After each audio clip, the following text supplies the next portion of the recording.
I was asked a series of questions. I've answered them very easily, very easily.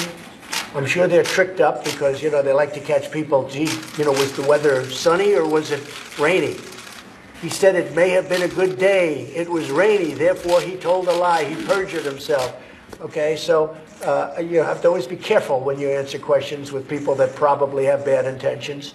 But no, it's the questions were very routinely answered by me.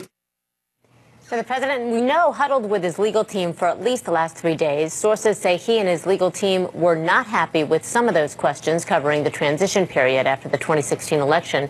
They believe it could be off limits as they pertain to the presidency. Margaret Tlaib, CNN political analyst and senior White House correspondent for Bloomberg News, with us now, as well as Shan Wu, CNN legal analyst and former federal prosecutor. So good to have you both here. So, Margaret, I wanted to ask you, why have they not been submitted yet? Well, the lawyers and the president have spent a considerable amount of time and effort trying to figure out both how to answer questions and which questions to answer.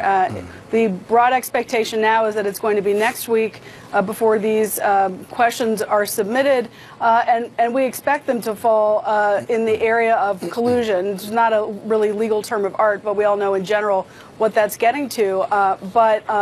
The president and his legal team have indicated that they had no intention of answering, even in writing, these other questions about the areas, the sort of broader issue of obstruction. So we expect that a lot of what's taken so long is just going over and over the details in case to make sure that the president's responses are going to be consistent and hold up. So, Shan, you heard the president there saying he crafted these questions himself. He wrote them himself. Surely, you're laughing, surely a legal team is not going to just give him carte blanche to do this.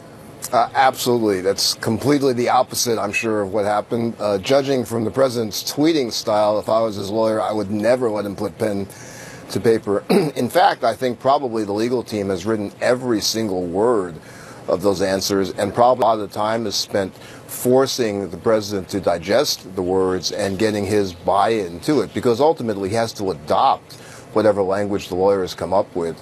And certainly, you know, as was just pointed out, I mean, a lot of the issues with regarding what's off limits and what is not off limits, this is really just the opening salvo. I mean, once they put those forward, Mueller's team